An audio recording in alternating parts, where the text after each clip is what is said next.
से मुलाकात की है और अपनी नई फिल्म पर उनके साथ चर्चा भी की है और यही मुलाकात अब विवादों में आ गई है। इस मुलाकात के बाद उनकी काफी आलोचना हो रही है।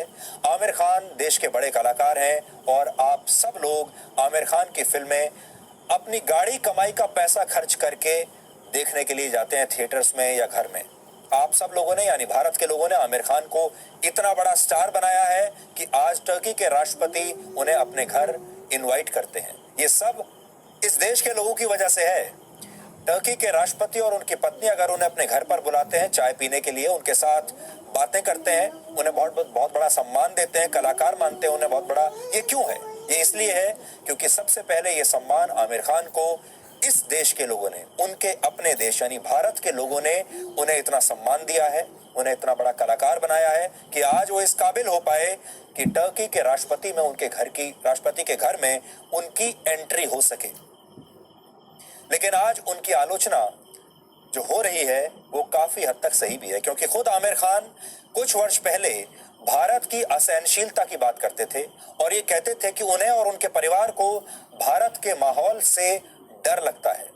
वो ये बात खुलकर कह चुके हैं कि उन्हें यहाँ डर लगता है और उनका परिवार तो उन्हें ये भी कह चुका है कि हमें भारत छोड़कर कहीं और शिफ्ट हो जाना चाहिए। लेकिन उन्हें टर्की में डर नहीं लगता। टर्की में वो बहुत आजाद महसूस करते हैं। टर्की जैसे देश की असहनशीलता और उसका भारत विरोधी रवैया आमिर खान जैसे अभिनेताओं को नजर नहीं आया और हम ये मान नहीं सकते कि आमिर खान को इसके बारे में पता नहीं होगा। आमिर खान काफी पढ़ाई लिखाई करते हैं, आमिर खान न्यूज में बहुत दिलचस्पी रखते हैं। मैं आमिर खान को जानता हूं और इसलिए आपको बता सकता हूं कि आमिर खान की जो नजर है वो सिर्फ भारत नहीं, दुनिया में हर जगह कहाँ क्या हो रहा है हर चीज पर उनकी नजर रहती है और हर चीज पर उनकी अपनी एक राय भी रहती है। आमिर खान ने टर्की के राष्ट्रपति की पत्नी से मुलाकात करने में कोई हिचकिचाहट नहीं दिखाई।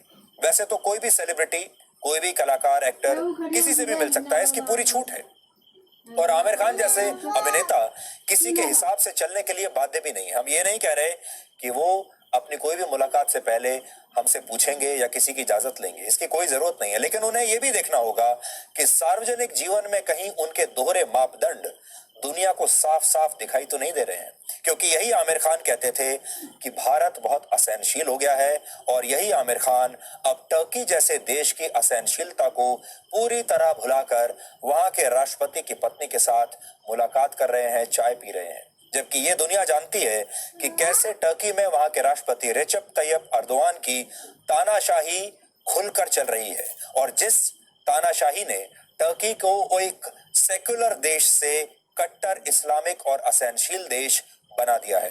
एक जमाने में टर्की को सेक्युलर देश माना जाता था, धर्मनिरपेक्ष देश माना जाता था, लेकिन अब बिल्कुल नहीं। अब टर्की को एक कट्टरपंथी देश माना जाता है और हैरानी इस बात की होती है कि भारत को लेकर आमिर खान बड़ी आसानी से कह देते हैं कि यहाँ असहनशीलता बढ़ रही है, लेकिन टर्की में जाकर ये करते हैं। ये भी दुनिया जानती है कि टर्की कैसे भारत का हमेशा विरोध करता रहा है। कश्मीर पर विरोध किया है टर्की ने हमेशा भारत का और हमेशा पाकिस्तान का समर्थन किया है। फिर भी आमिर खान को ये सब दिखाई नहीं दिया, यानी आमिर खान आज एक ऐसे परिवार के साथ मिल रहे हैं जो पाकिस्तान का समर्थक है और भारत का विरोधी है। उनके लिए अपने कथित सिद्धांतों और अपने देश से बढ़कर अपनी नई फिल्म और इस फिल्म की टर्की में हो रही शूटिंग है, ऐसा लगता है।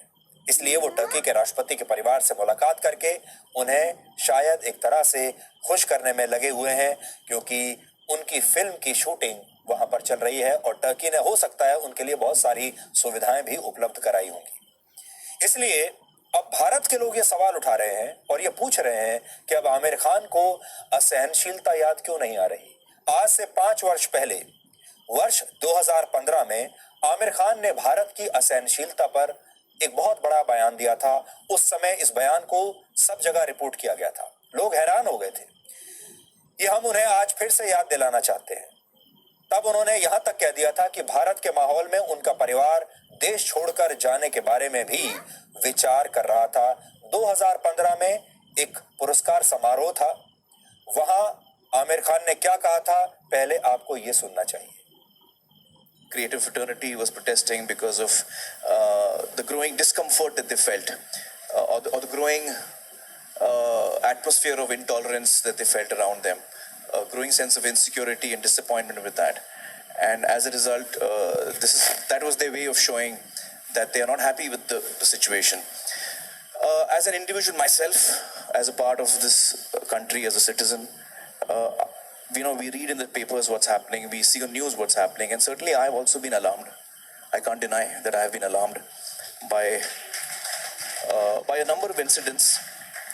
And it's for any society, it's very important to have a sense of security. So do I agree with that? I also feel that there is a sense of insecurity, there is a sense of fear, there is a sense of... More than there was earlier? Yeah, I think in the last maybe 6 months, 8 months, there has been a growing sense of despondency, I would say. I mean, when I sit at home and talk to Kiran, Kiran and I have lived all our lives in India. For the first time, Kiran says, should we move out of India? Now, that's a disastrous and very big statement for Kiran to make to me. She fears for her child. She fears for, what the atmosphere around us will be. She feels scared to open the newspapers every day. So that does indicate that there is a sense of growing disquiet. It's a sense of growing despondency. Apart from alarm, there's one part of it is alarm. There's another part you feel depressed. You feel low. You feel, why is this happening? So that sense does exist in me, to be quite honest. Yeah. तो आमिर खान अंग्रेजी में बात कर रहे हैं और कह रहे हैं कि जब वो कहते हैं you feel depressed, you feel low, यानी वो डिप्रेस्ड फील करते हैं, वो लो फील करते हैं जब वो भारत में रहते हैं। उन्होंने अपनी पत्नी के बारे में कहा कि उनकी पत्नी किरण वो अपने बच्चे को और अपने बच्चे की सुरक्षा को लेकर डर रही हैं, और उनकी पत्नी ने पहली बार उनसे ये कहा कि क्या हमें भारत छोड़कर चले जाना चाहिए, क्योंकि आमिर खान और उनकी पत्नी को ये लगता है कि जब वो सुबह सुबह अखबार खोलकर पढ़ते हैं तो उन्हें डर लगता है। लेकिन अब हैरानी की बात यह है कि 5 साल पहले आमिर खान को इस देश में, भारत में डर लग रहा था, उसी भारत में जहां के लोगों ने आमिर खान को इतना बड़ा स्टार बनाया है, जहां के लोगों ने लाइनों में लगकर उनकी फिल्म की टिकट खरीदकर उन्हें यहां तक पहुंचाया है कि टर्की के राष्ट्रपति आज उन्हें अपने घर इनवाइट करते हैं चाय पीने के लिए। उसी भारत में रहने में उन्हें डर लगता है, उनकी पत्नी को डर लगता है, और उन्हें ऐसा लगता है कि उनके बच्चों की जान भी यहां पर खतरे में है। लेकिन टर्की में जो तानाशाही चल रही है वहां उन्हें कोई डर नहीं लगता। टर्की में जो कट्टरपंथी ताकतें इस समय वहां पर रूल कर रही हैं, उससे उन्हें कोई आपत्ति नहीं है। इसलिए इस विरोधाभास के बीच हमें वर्ष 2015 का ये किस्सा आज याद आ गया, जो इस समय हम आपको दिखा रहे थे। 5 वर्ष पहले उन्होंने पत्रकारिता के लिए दिए जाने वाले रामनाथ गोयनका अवार्ड के इस फंक्शन में हिस्सा लिया था। तब इस रामनाथ गोयनका अवार्ड फंक्शन में मुझे भी ये पुरस्कार मिला था, इसलिए मैं वहां मौजूद था। मैं वहां अपना पुरस्कार लेने के लिए गया था। उस कार्यक्रम में आमिर खान का एक इंटरव्यू चल रहा था और आमिर खान से इस बारे में सवाल पूछे जा रहे थे। आमिर खान ने स्टेज पर बैठकर भारत के असहनशील होने की बात खुलकर कही। मैं भी वहीं बैठा हुआ था क्योंकि थोड़ी देर पहले मुझे ये पुरस्कार मिला था, और आमिर खान ये सारी बातें कहते चले जा रहे थे। काफी देर तक मैं चुप रहा और मैं सुनता रहा। सबसे बड़ी बात यह है कि जब वो सब कह रहे थे, उस हॉल में जितने भी लोग बैठे थे, किसी ने भी आमिर खान के इस बयान का विरोध नहीं किया, बल्कि ज्यादातर लोग ऐसे थे जिन्होंने तालियां बजाई। बहुत सारे लोग ऐसे थे जिन्होंने ये कहा कि आमिर खान ने कितनी ईमानदारी से और कितने बहादुरी के साथ अपने ये विचार उस मंच पर लोगों के सामने रखे हैं। इसलिए लोगों ने उनकी बहादुरी की तारीफ की, उनकी ईमानदारी की तारीफ की और तालियां बजाई। लेकिन कुछ देर के बाद मुझसे रहा नहीं गया और मैंने फिर उनसे सवाल पूछा, और मैंने उनसे ये कहा कि आप 2 अलग अलग घटनाओं पर अपनी सुविधा के हिसाब से प्रतिक्रिया क्यों दे रहे हैं। ये वो समय था जब आपको याद होगा उत्तर प्रदेश के दादरी में अखलाक नाम के एक व्यक्ति की हत्या कर दी गई थी, और उसके बाद अवार्ड वापसी गैंग बहुत सक्रिय हो गया था और पूरे देश को असहनशील बताया जा रहा था।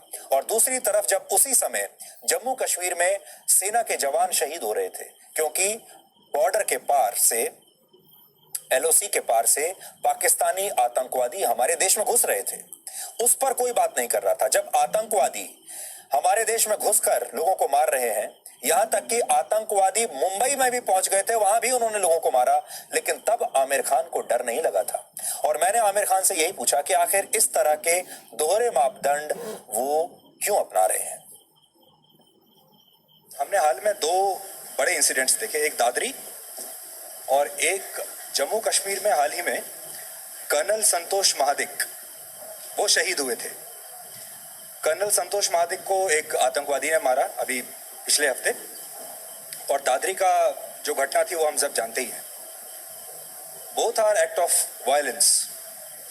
उसके बाद भी जिस तरीके से देश रिएक्ट करता है, पॉलिटिकल सिस्टम रिएक्ट करता है, हमारा सिस्टम रिएक्ट करता है, वो अलग अलग क्यों है?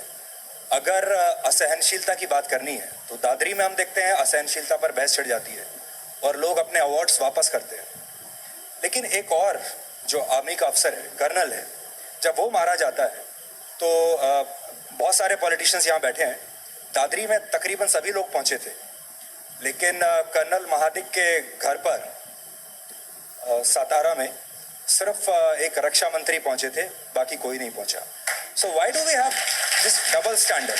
मेरा सवाल ये है, why do we have this double standard while reporting also, while having a debate also, and while giving a reaction also on this? That's my question. Yeah, well, it's unfortunate. I think it's really unfortunate because every act of terror and every act of violence is to be condemned. And every act of terror and violence is to be condemned with the same ferocity. Unfortunately, you know, as human beings, a lot of us do have double standards. A lot of us who don't have double standards most of the time, sometimes have double standards. Human beings are complex creatures. You know, that's the truth of the matter. I hope and wish that we could be like machines and we could be kind of calibrated into reacting in the appropriate way each time. And who knows what is appropriate and who decides what is appropriate. So the fact is that, you know, these are things that will happen. As you rightly pointed out, it should not happen. Ideally, whether it's the media, whether it's politicians, whether it's a common person, our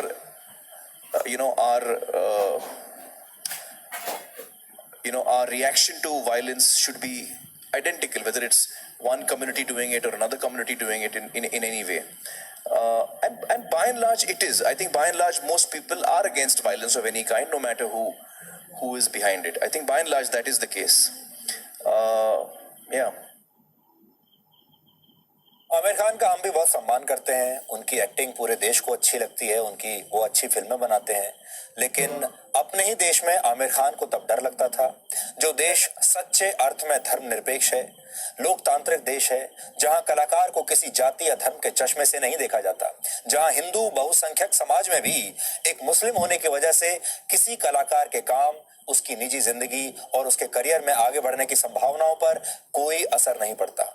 Aamir Khan आज दौलत और शोहरत के जिस मुकाम पर खड़े हैं, वो इसी देश के करोड़ों धर्मनिरपेक्ष लोगों की वजह से है जो उनकी फिल्में देखने के लिए जाते हैं। और एक बार भी इस देश के लोगों ने कभी ये नहीं सोचा कि वो हिंदू हीरो की फिल्म देख रहे हैं, हिंदू कलाकार की फिल्म देख रहे हैं या फिर मुस्लिम कलाकार की फिल्म देख रहे हैं।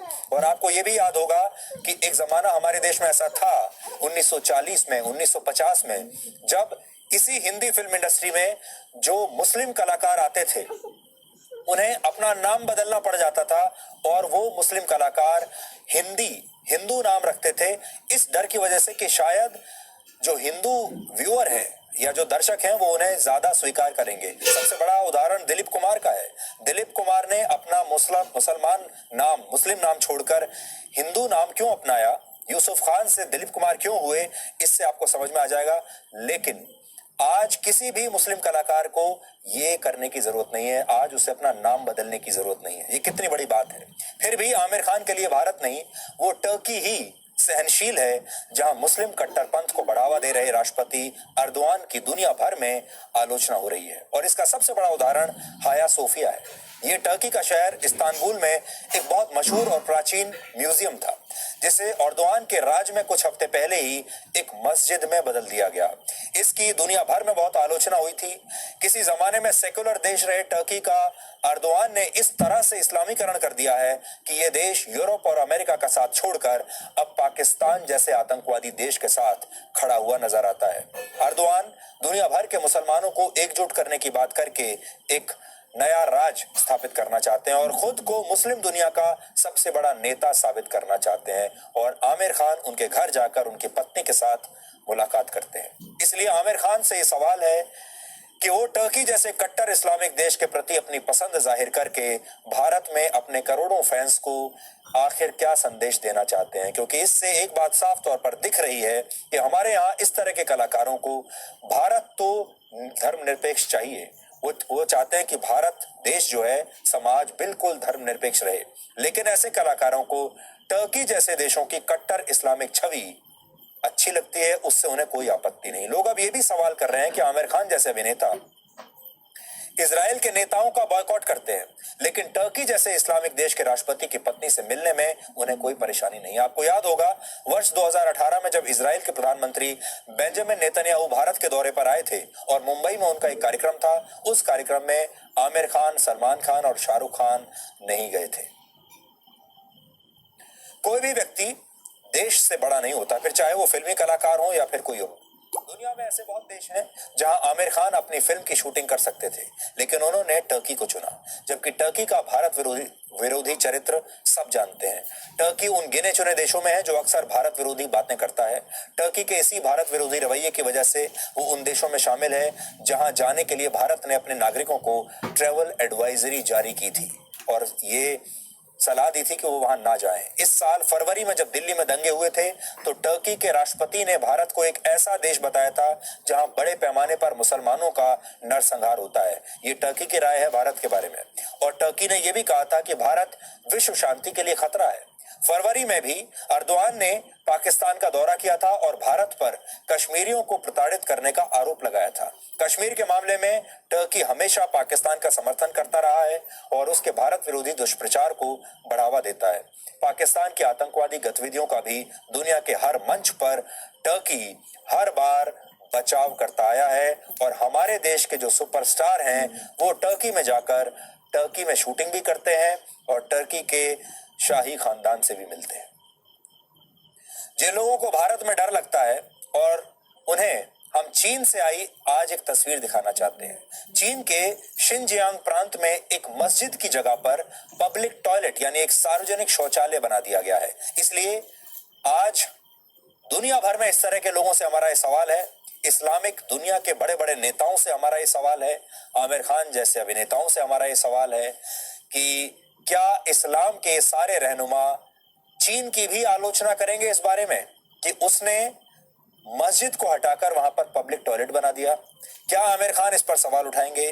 क्या टर्की के राष्ट्रपति चीन से इसका विरोध दर्ज करवाएंगे? और जो लोग एक फेसबुक पोस्ट पर पूरे शहर को आग के हवाले कर देते हैं, पूरा शहर जला देते हैं, हिंसा फैला देते हैं, एक फेसबुक पोस्ट आपत्तिजनक पोस्ट अगर उनके धर्म को लेकर हो जाए तो क्या ये सारे लोग जिन्होंने थोड़े दिन पहले बेंगलुरु को जला दिया था चीन का विरोध ऐसे ही कर पाएंगे? क्योंकि चीन में भी वही हो रहा है। ये वो महत्वपूर्ण सवाल हैं जिनके बारे में आज आपको भी सोचना चाहिए और दुनिया भर में इस तरह का एजेंडा जो लोग चला रहे हैं उन्हें भी सोचना चाहिए। और खास तौर पर वो लोग जो एक फेसबुक पोस्ट पर दंगा करने निकल जाते हैं, उन्हें तो ये जरूर सोचना चाहिए कि चीन में जो कुछ हो रहा है, वहां के मुसलमानों पर जो अत्याचार हो रहे हैं, उसे लेकर ये लोग क्या करेंगे। दरअसल टुकड़े टुकड़े गैंग में शामिल लोगों की संख्या ज्यादा तो नहीं है, लेकिन इनके पास प्रभाव बहुत है, इनके पास पैसा बहुत है, रसूख बहुत है और ऐसे लोग अपनी ताकत और रसूख का पूरा इस्तेमाल करते हैं। हमने पिछले हफ्ते नेताओं, बुद्धिजीवियों, पत्रकारों और वकीलों के एक ऐसे ही सिंडिकेट की बात की थी जो हिट एंड रन के एजेंडे पर विश्वास करता है। ऐसे लोग अपनी मन मर्जी की न्यायपालिका चाहते हैं जिसमें हर फैसला उनके हिसाब से हो। आज की खबर यह है कि कई लोग मशहूर वकील प्रशांत भूषण के बचाव में अब आ गए हैं, जिन्हें पिछले हफ्ते सुप्रीम कोर्ट ने अवमानना के मामले का दोषी ठहराया था। प्रशांत भूषण पर सुप्रीम कोर्ट के फैसले के खिलाफ इन लोगों ने मोर्चा खोल दिया है और 3000 से ज्यादा हस्ताक्षर वाला एक बयान जारी किया है। इनमें सुप्रीम कोर्ट और हाई कोर्ट के 13 रिटायर्ड जज हैं, 166 रिटायर्ड सरकारी अफसर हैं, कई शिक्षाविद हैं और देश के कई बुद्धिजीवी शामिल हैं। यानी टुकड़े टुकड़े गैंग के जितने सदस्य